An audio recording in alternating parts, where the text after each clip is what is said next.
Well, in Great Britain, Jews face rapidly rising anti-Semitism and discrimination. The situation is so dire that there's talk in Washington of granting British Jews asylum in the United States. CBN News senior reporter Dale Hurd brings us this firsthand look from London. Jewish businesses under siege by mobs. Jews attacked in the streets and forced to meet in secret or under tight security. This isn't Nazi Germany. It only reminds some people of Nazi Germany. It's Great Britain, once a safe haven for Jews, and not anymore. When it was announced a few weeks ago that the White House might offer asylum to British Jews, some thought it was a silly idea. The leader of Britain's campaign against anti-Semitism, Gideon Falter, does not. There was a time when that would have seemed very far-fetched, but we are now living in a time when British Jews are extremely worried about their future. Shop for kosher food in London and you might see these fake price tags activists are putting on products, saying your purchase helps support genocide. Walk down the street looking Jewish, and if you're not attacked like this man, you might have to walk past one of these billboards condemning the Zionist occupation. Or you might have a swastika painted on your house. On the way to go to shul, we turned around to discover that some cowards visited our home on Friday night and decorated it. The anti-Semitism here is horrifying. It reminds me of the early 1930s. Been getting nightmares about terrorist attacks. A trend that was already evident before October 7th has simply metastasized out of control. We have rampant Islamist and leftist extremism in the UK, and perhaps more worrying still, we have authorities which are failing to do anything about it, or if they are acting, it's only acting to appease the extremists. Falter says the British government has not cracked down on dangerous terrorist groups that are operating in the United Kingdom. The Islamic Revolutionary Guard Corps of Iran, the Muslim Brotherhood, the Houthis. I mean, this is the kind of craziness that Britain has subjected its citizens to. The United Arab Emirates, itself a Muslim kingdom, believes British colleges are now so infiltrated by the Muslim Brotherhood that it will no longer pay for its students who attend universities here, fearing it could radicalize them. When Jewish college student Tali Smuss began her freshman year at King's College in London, she logged on to a group for her English major, and the discussion was about educating Zionists. As the only Jewish person on my course, I asked them why they thought the Zionists need education. And they started like a whole tirade against me, like, is there a Zionist on this group chat? And then they decided to threaten me. They decided to say that if I dare to interrupt the lecture again, they should pick me up and band together and carry me out.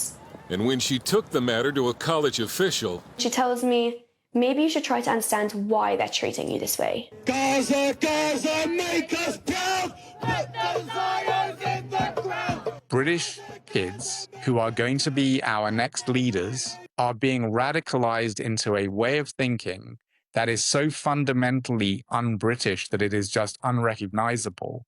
And it is dangerous. Yael Cohen Rothschild, a Sephardic Jew studying at Cardiff Metropolitan University in Wales, found blood smeared on her door and on an Israeli flag. In a second incident, someone wrote Judah, German for Jew, on her door. We're telling me, hide your Magen David, take down your mezuzah, like nothing will happen if you don't make it obvious that you're Jewish. Like even now I'm coordinating with my university to have someone escort me on and off campus, because that's literally how unsafe I felt. Yael is considering moving to Israel. We asked Jewish journalist David Collier, who receives regular death threats because he writes about anti-Semitism, if he would seek asylum in the U.S. if it was offered. Where's my suitcase?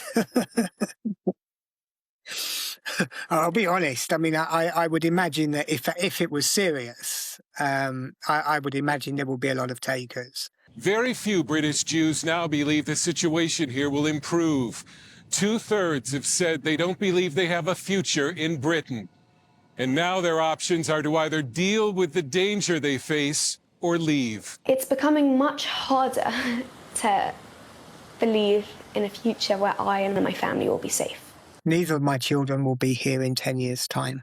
I can tell you that straight off, and will be gone as well. After the Manchester synagogue attack last year, Prime Minister Keir Starmer promised to do whatever it takes to crack down on anti-Semitism. However, polling shows very few British Jews think the government is doing enough, and most here fear it's only a matter of time before the next terror attack against Jews. Thankfully, we live in an era where there is one place that any Jew in the world can go to, which is Israel. Anti-Semitism is also rising in the U.S. However, Falter believes at least some British Jews would consider asylum in the United States if it was offered.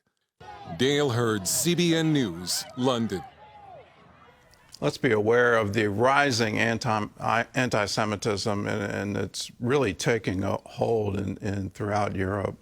I'm hearing of persecution of Jews in France and Italy and Germany.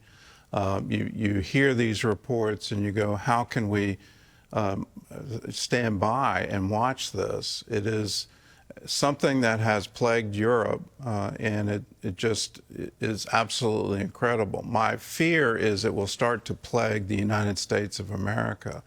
And I'm already hearing anti-Zionist voices being aired very publicly in political debates in the current primaries that are happening across the nation. It seems like candidates on the progressive side of the political spectrum are trying to stake out territory. And in that, the allegation that Israel engaged in genocide in Gaza seems to be some kind of litmus test. Please be aware of that and respond to that. No, that is truth being put on its head. It's all propaganda coming out of Hamas. There was no genocide there. There was a war in response to a terrorist attack, and Israel had every right to defend itself and bring its hostages home and defeat the armed forces that were trying to destroy it. In Great Britain, this has some history to it, and you go back to Jeremy Corbyn, who led the Labour Party back in 2015. So there's been a rising trend politically to somehow come against the Jewish people and come against the nation of Israel. Jeremy didn't last in politics, but the current political climate seems to be supporting this and supporting it in ways I never dreamed of. Let us be vigilant against it here in the United States. Let's encourage the Christians in Great Britain to stand with the Jewish people.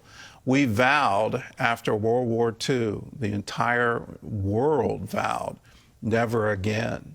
And here it is again, a potential Holocaust of the Jewish people, nations actively calling for the elimination of the Jewish state, terror groups, Hezbollah, Hamas, actively launching war against Israel and trying to eliminate the Jewish people. Let us be vigilant in this. No, not on our watch. We vowed never again, and we meant it.